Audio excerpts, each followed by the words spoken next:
like for you, I'm watching you. It's hard to watch you in pain.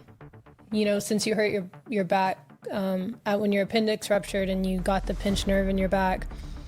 And, you know, now we're talking about maybe you having to have back surgery at 90 years old. And I'm just like, God, why is my grandfather, of all people, at 90 years old, having to go through this pain when he has lived his life teaching about the manifestation of healing? Why won't you heal him right now? Hierdie is die groot baas van hierdie beweging. Jy kry nie 'n groter stem in die Prosperity Gospel gemeenskap as Kenneth Copeland. En hy sit sy skoondogter en vra nou wat nou?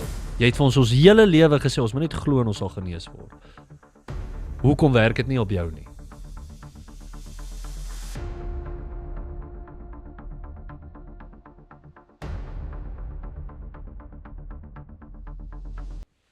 Ek gaan gou vir julle 'n video wys van Kenneth Copeland. So as jy nie weet wie Kenneth Copeland is, Kenneth Copeland is soos hy is die paus van die New Apostolic Reformation, van die NLR kerk, van die Health, van die Prosperity Gospel, van die Name It and Claim It. Soos hy is die hoof grootste ou in daai hele beweging. So dit moet jy weet, soos almal wat in die Health, Wealth and Prosperity Gospel is, het een of ander invloed deur Kenneth Copeland gehad. Ek dink niemand sal met my stry om te sê dat Kenneth Copeland is die hoofou van al hierdie goeders. Hy is nou op die oomblik 90 jaar oud.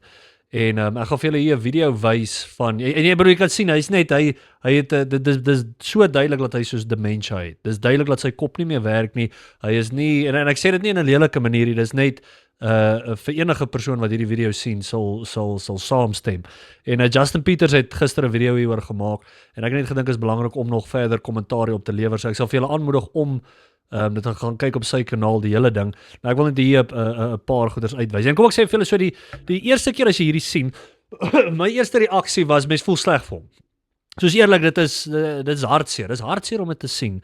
En die probleem met hierdie is, die Health, Wealth and Prosperity Zones, hulle glo, enigiets wat jy sê, jy weet, jy moet net iets in existence in praat. Jy moet net genoeg glo, dan word jy genees. Jy moet net, jy weet, dit die woorde in 'n regte manier sê, en met soveel oortuiging, dan sal jy genees word. Nou, ons het al baie op die kanaal daaroor gepraat, maar dit is 'n okkultiese siening. Dit is soos die law of attraction. As jy 'n bietjie daai goeders gaan bestudeer, hulle gebruik basies Christen terminologie om okkultiese New Age praktyke te doen.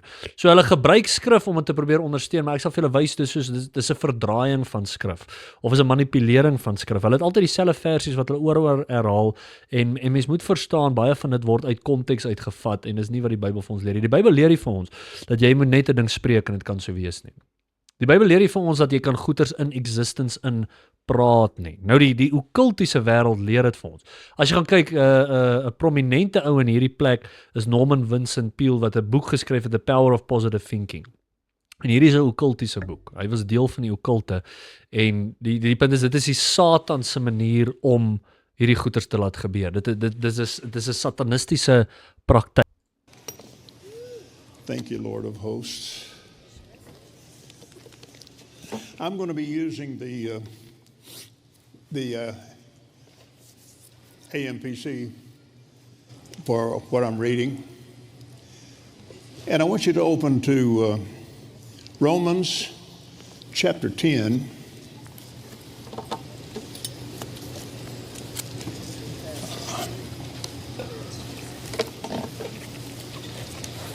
Let me unpack here.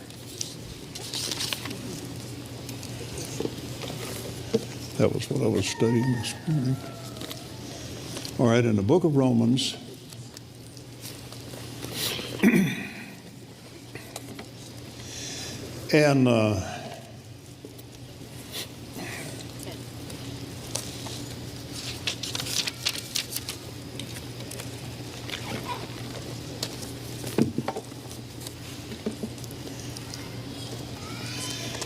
and we will begin reading with, we begin in chapter 5.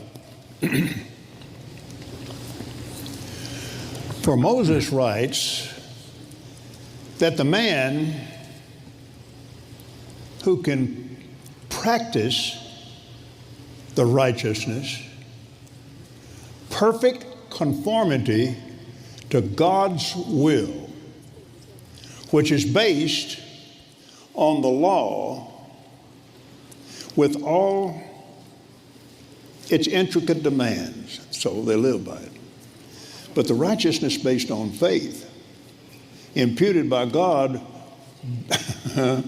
bringing right relationship to Him. We're going to get some definitions. Let's go with the 11th chapter of the book of Hebrews. I want to get this first. That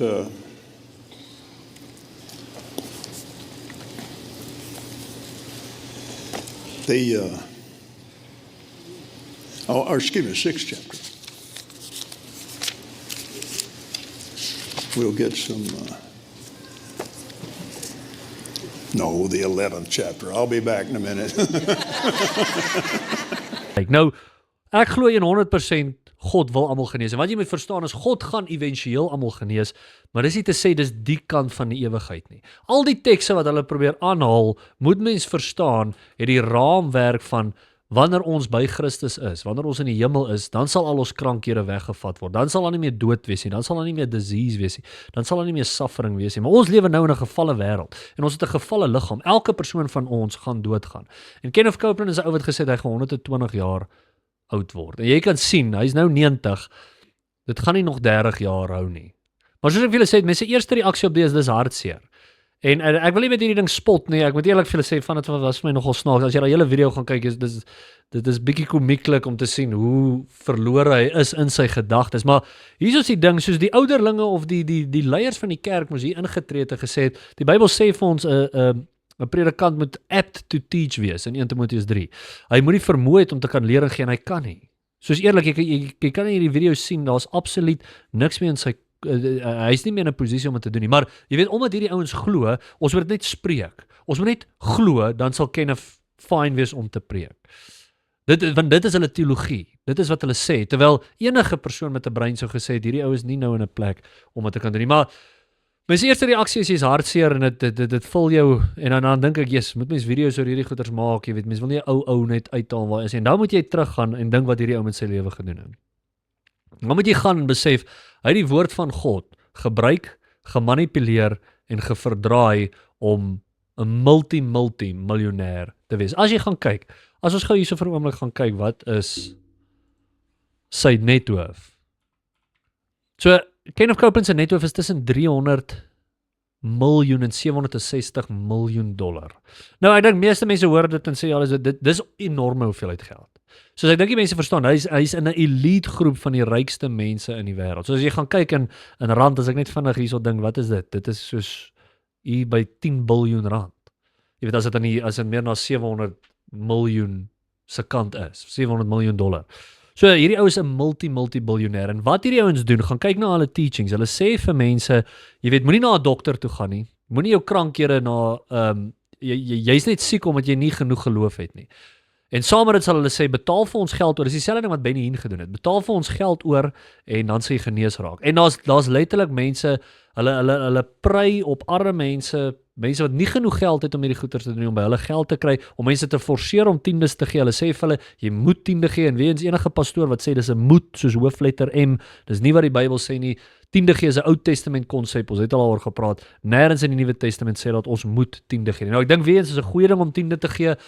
Ek dink dat hierdie kerk moet geondersteun word, maar hierdie ouens verdraai die woord van God om multi-miljonair mense te raak. Net om verder ook te gaan sê is, toe hy georden was, het die ou wat hom georden het gesê het, silver and gold have we plenty. En hulle maak 'n bespotting van die deel van die Bybel wat sê, silver and gold have we not. So ek bedoel, daar is nie noodwendig iets fout vir 'n pastoor of iemand om baie geld te hê, maar as dit op hierdie vlak kom, en as jy sien die manipulering wat hulle gedoen het in hulle bediening, dan gaan daai initiële gevoel van my van hartseer gaan weg, en dit word gevul met, onthou nou wie hierdie persoon is. Hy is 'n manipuleerder, hy het al hierdie Breitling watches en goeders, hierdie horlosies waarmee hy gebrag het, wat hulle oor en oor praat oor hulle rykdom wat hulle gehad het, en is nie lekker om enigiemand se gesondheid te sien agteruit gaan. Maar jy sien, die probleem is hulle teologie werk nie met die nie. En ek gaan vir julle nou ook 'n video wys waar sy klein dogter vir hom vra, sy kleinkind vir hom vra, Hoorie, maar hoe is dit moontlik? Hoe is dit moontlik dat jy jou hele lewe spandeer het om hierdie goed vir mense te teach en nou sit jy met al hierdie pyn en al hierdie seer en al hierdie suffering? Gaan kyk bietjie hoe Gloria Copeland ook. En jy kan sien in daai video van Justin Peters, dan wys hy sy is ook op 'n einde. Verstaan, sy is ook nie meer op 'n gesonde plek mentally nie. En dan gaan kyk jy hoe sy mense hanteer as hulle nie genees raak nie. As hulle bid vir mense hulle raak nie genees nie, dan sê hulle vir hulle, julle glo net nie genoeg nie, dis jou skuld. Iemand soos Benny Hinn ook. Benny Hinn het op 'n stadium repent. Gaan kyk as video's daar wat hy gerepent het gesê, luister, ek het vir julle 'n verkeerde ding geleer oor geld. Tiende gee is nie 'n Nuwe Testament konsep nie. En hy het ook gesê, jy weet, julle kan nie vir my geld betaal en ek julle genees nie. Toe duik sy stocks so en toe 'n paar weke daarna het hy net weer terug gaan. Gaan kyk bietjie Koste Hinn, hoe sy neef praat oor hierdie goeters, wat hy al hierdie goeters expose. En die punt is dit is wat die health, wealth and prosperity gospel doen. Dit is 'n sonde gevulde, manipulerende verdraaiing van die woord van God. Dis absoluut wat dit is. En Kenneth Copeland was die hoofbaas van hierdie ding. En ek sê vir julle eerlik, dis nie dat ek Kenneth Copeland haat nie. Ek hoop hy kom tot bekering. Maar ek verstaan, ek dink in sy posisie nou, as hy nie repent van al die goeders wat hy gedoen het, hy gaan nie hemel toe gaan nie. Ek dink nie hy's wedergebore nie. Ek dink hy ken vir Christus nie. Jy kan ook sien in die manier wat hy optree, daar's 'n tipe evilheid in sy oë. Jy kan sien hoe hy kritiek hanteer. En dis net nie die goddelike ding, dis hoe die office of a bishop moet wees nie. Maar ek bedoel, ek kan net nie dink dat jy hierdie multi-billion dollar ding ran, en jy weet nie meer geld of iets weg. Ek bedoel, ek dink jy kan 'n klomp geld vir jouself hou, en jy weet, sorg vir jou kinders, en maak seker, jou kleinkinders is voorgesorg, maar die vlak waarby hy dit gedoen het, is net soos, ek vind dit belaglik. Ek kan nie dink dat God is in dit, om dit so te doen. En ek gaan kyk self hulle teachings en goeders, maar hoor bietjie wat sê, sy dogter, en jy kan sien in haar oë, jy kan sien die manier wat sy vra, sy is soos regtig besorgd hieroor. Sy is regtig besorgd oor hom en wonder, hoe kan dit wees dat ons sê, jy weet, ons moet net glo en ons moet net lewe spreek in hierdie goed, maar jy raak nie gesond nie. Teaching, it sounds so clear and easy to see in the scripture that there was a curse and there was a blessing, and Jesus redeemed us from the curse when he went to the cross. And, you know, we get so much flack for believing that. Our family does, our ministry does. So the gap between walking in the redemption of a healed body, if that's what you're believing for, and the pain or the time while you're waiting for that manifestation to take place, because we know it was handled and paid for on the cross. So how do we get our words and mind in alignment with the picture of redemption? Like for you, I'm watching you. It's hard to watch you in pain, you know, since you hurt your back when your appendix ruptured and you got the pinched nerve in your back. And, you know, now we're talking about maybe you having to have back surgery at 90 years old. And I'm just like, God, why is my grandfather, of all people, at 90 years old, having to go through this pain when he has lived his life teaching about the manifestation of healing? Why won't you heal him right now? He did 2,000 years ago. So then why are you still in pain? It's hard. I'm struggling a little bit, and it's hard for me to admit that, but it's frustrating for me to watch you. Help me. Well, it's like this. Now, as I said, I don't do anything without inquiring of the Lord. Well, December the 6th, I'll be 90 years old. And I'm not about to quit one way or the other. But the Lord led me to a born-again neurosurgeon that's considered to be one of the best in the world. He led me to that man. I went before the Lord. I read it in Romans chapter 12. And I went to that, and I prayed about it in the Spirit, and I held it before the Lord, and I held it before the Lord, and I held it before the Lord, and I held. Okay, ek gaan net aan. Ek wil hy het regtig nie vir ordentlike antwoord. Jy kan sien sy's genuine. Jy kan sien dit is, en dit maak dit so hartseer, want ek weet daar's van julle wat in hierdie Health, Wealth, Prosperity kerk, en nie hoeveel nie, daar's 'n magdom van julle.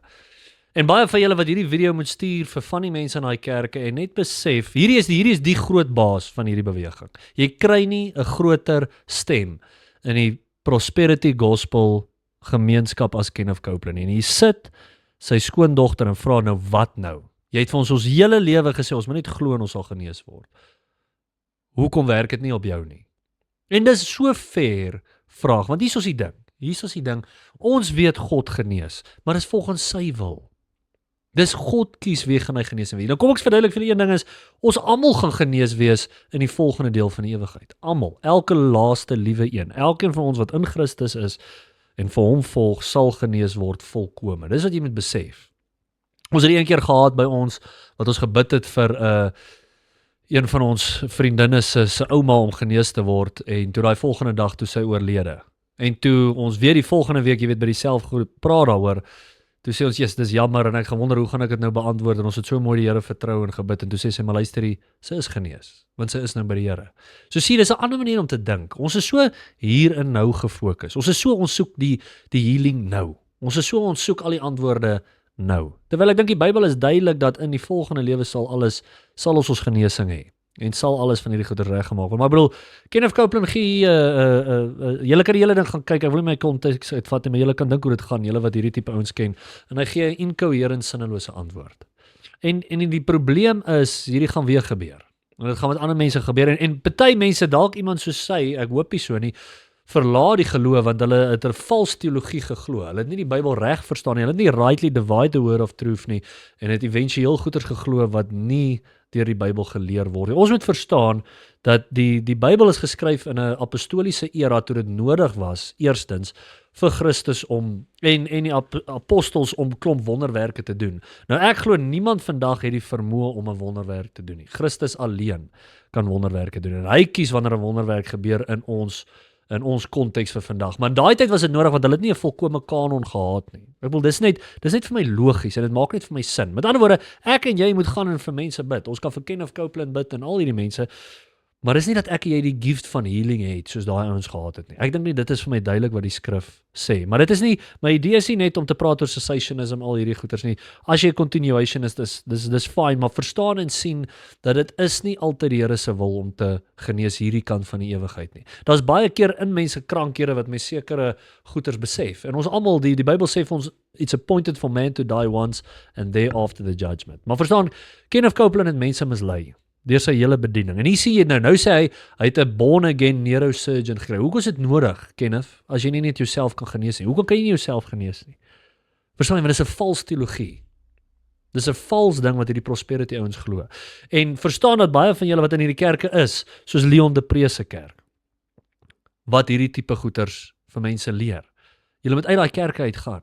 Daai mense gaan aanhou julle mislei. Daai mense leer nie vir jou goeie teologie nie. Hulle leer nie vir jou wat die woord van God sê nie. Hulle leer vir julle sodat hulle kan hulle self verryk en groot kerke en groot gemeentes bou.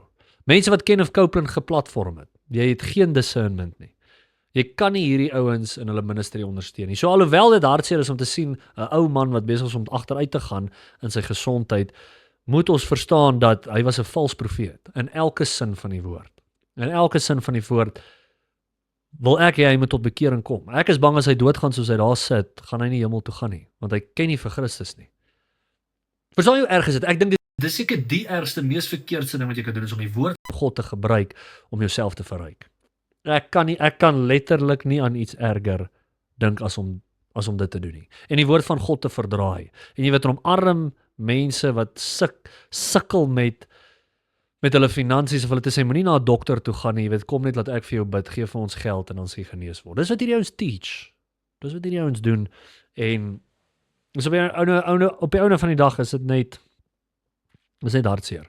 En die groot ding is, as ons na die Bybel gaan kyk, Justin Peters het die comment gemaak, ek het nou nie gaan research nie, maar dit kan vir my plausible wees. Daar's meer mense wat siek was in die Bybel, as vir al mense wat genesing gekry het. As jy gaan kyk na Job se hele storie is 'n absolute vernietiging van die prosperity gospel. As jy gaan kyk, soos Paulus het self 'n fisiese siekte gehad.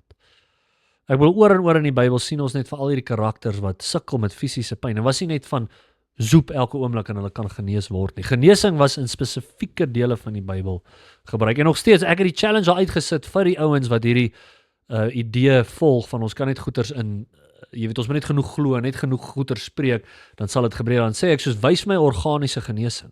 Wys my wat 'n ou wat 'n afarm het, 'n arm groei, omdat jy 'n 5-wieler is of hierdie goed sien, dit bestaan nie. Maar laat hierdie vir ons 'n les wees. Kom uit hierdie vals kerke uit, sien hierdie NAR vals kerke vir wat dit is en dat hulle nie die woord van God verkondig nie en dat ons kry jouself in 'n Bybelse gefundeerde kerk. Maar ja, laat weet my daar in die kommentaar wat dink julle van hierdie. Hierdie is net iets wat vir ons 'n wake-up call moet wees. Dat daar's vals profete daar buite en mense wat die woord van God verdraai vir hulle eie gewin. En dit moet uitgewys word. Dis ons werk. So hou nou op YouTube kyk en gaan lees jou Bybel.